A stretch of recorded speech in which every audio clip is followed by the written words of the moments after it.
सभापती महोदय, अतिशय महत्त्वाचा विषय आहे हा की कुपोषण थांबलं पाहिजे राज्यातलं। यासाठी राज्य सरकार आणि केंद्र सरकार सातत्याने प्रयत्न करत असतात। मी काही स्पेसिफिक प्रश्न दिले होते ज्याला उत्तर आलेलं आहे। यामध्ये सगळ्यात महत्त्वाचा विषय हाच आहे की आदिवासी ज्या आमच्या गरोदर माता भगिनी आहेत आणि स्तनदा माता आहेत त्यांना डॉक्टर APJ अब्दुल कलाम अमृत आहार योजनेच्या अंतर्गत चौरस आहार दिला जातो, जो त्यांच्यासाठी पूरक आहे। बाळ सक्षम जन्माला यायला हवं यासाठीचा हा आहार आहे। त्याचा रेट 45 रुपये। ज्या बचत गटांच्या माध्यमातून आपण हे करून घेतोय त्यांची मागणी आहे सततची की याचा दर वाढवून दिला पाहिजे। मला उत्तर आलेलं आहे 2023 ला याच्यामध्ये वाढ केली आहे, 2025 चालू आहे। जर सगळ्या गोष्टी आपण बघितल्यात, पोळी किंवा भाकरी, कडधान्य, डाळी, सोया दूध, शेंगदाणा लाडू, अंडी, केळी, नाचणी हलवा, फळं, हिरव्या पालेभाज्या, GST, बचत गटाची मजुरी, हे सगळं बघता याचे रेट वाढले पाहिजे। तिसरा माझा स्पेसिफिक प्रश्न जो मी दिला होता की आदिवासी भगिनींसाठी ही जी योजना आहे ही चांगलीच योजना आहे, पण त्याच बरोबरीने राज्यात ज्या इतर गरोदर महिला आहेत, ज्या स्तनदा माता आहेत, त्यांना फक्त 8 रुपयामध्ये पोषण आहार देण्यात येतो। बरं, त्याच्यात काय देतात? एक शेंगदाण्याचा लाडू 60 ग्रॅमचा किंवा 200 ग्रॅमची खिचडी किंवा वरण भात। 8 रुपयामध्ये हे सगळं परवडणं शक्य नाहीये। लाडू बनवायला 6 ते 7 रुपये खर्च येतो आणि वरण भात किंवा खिचडीला कमीत कमी 10 रुपये खर्च येतो। त्यामुळे माझी आग्रहाची मागणी आहे, त्याच्यामध्ये लिहून पाठवलंय, मला उत्तर आलंय की 2017 मध्ये निश्चित केलंय आणि वाढ करण्यासाठी केंद्र शासनाला आम्ही प्रस्ताव सादर केलाय। कधी सादर केलाय? त्याचं उत्तर काही आलं का? त्याच्यामध्ये काही वाढ होणार आहे का?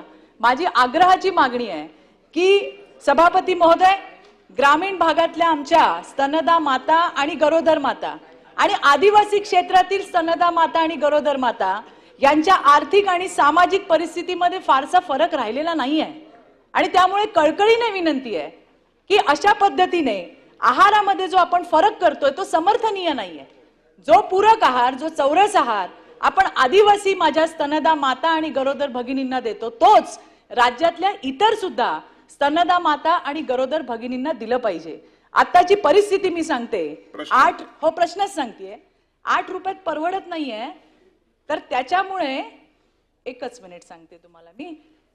60 ग्रॅमचा लाडू 20 ग्रॅमवर आलाय आणि 200 ग्रॅमची खिचडी ही आता त्या ठिकाणी 50 ग्रॅमवर आली आहे। उष्मांक 50 आणि 12 ते 15 प्रथिनं मिळायला पाहिजे अशी ही पोषण आहाराची प्रणाली आहे। जर अशा पद्धतीने परवडत नाही म्हणून जर देत असतील तर कुपोषण दूर कसं होणार? याच्यासाठी राज्य सरकार म्हणून आपला प्रयत्न त्या ठिकाणी काय आहे?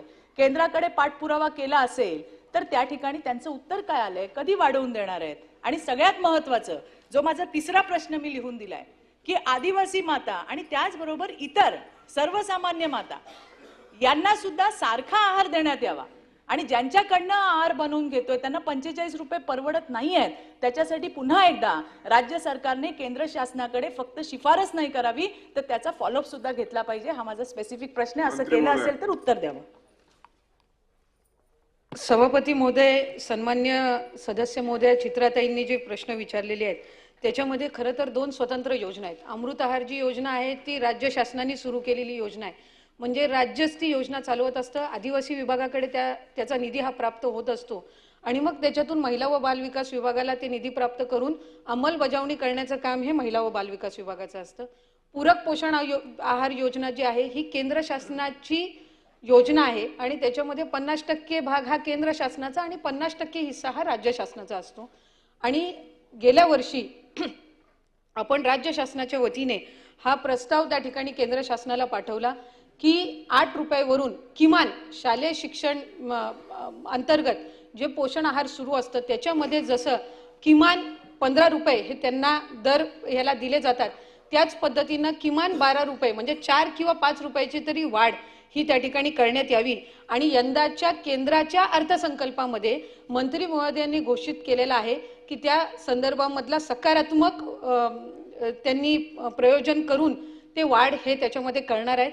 अमृत आहार योजनेमधला जो चित्राताईंनी सन्मान्य सदस्यांनी या ठिकाणी मागणी केलेली आहे की त्याच्यामध्ये सुद्धा वाढ करण्यात यावी. आम्ही महिला व बाल विकास विभाग म्हणून आदिवासी विभागाकडे त्या संदर्भातला प्रस्ताव पाठवू आणि त्याचा पाठपुरावा सुद्धा करू. आणि जशी 2 वर्षाच्या कालावधीमध्ये 35 रुपयावरनं 45 झालेला आहे, त्याच्यामुळे आदिवासी विभागाकडे आम्ही त्याचा संबंधित सकारात्मक प्रस्ताव पाठवून तोही विभाग आम्हाला सहकार्य करेल अशीच या निमित्ताने विभाग म्हणून आम्ही अपेक्षा ठेवत आहोत. अमृत आहार योजना ही साधारणपणे राज्याच्या 16 जिल्ह्यांमध्ये आहे आणि 16 जिल्ह्यांमधलं जे कुपोषणाचं प्रमाण आहे याचा जरी आपण आराखडा गेल्या 3 वर्षामध्ये आज सभापती महोदय आपण बघितला तर सॅम आणि मॅमच्या जी संख्या आहे, पर्सेंटेज आहे ते कुपोषणाचं, हे सुद्धा कमी होताना आपल्याला पाहायला मिळतंय. आणि आम्ही पुढच्या 2.5 वर्षाच्या कालावधीमध्ये राज्याचे मुख्यमंत्री देवेंद्रजी फडणवीस साहेब, उपमुख्यमंत्री शिंदे साहेब आणि अजितदादा यांच्या नेतृत्वाखाली ही संख्या अधिकाधिक कमी म्हणजे शून्यावर आणण्यासाठी विभाग म्हणून प्रयत्नशील आहोत.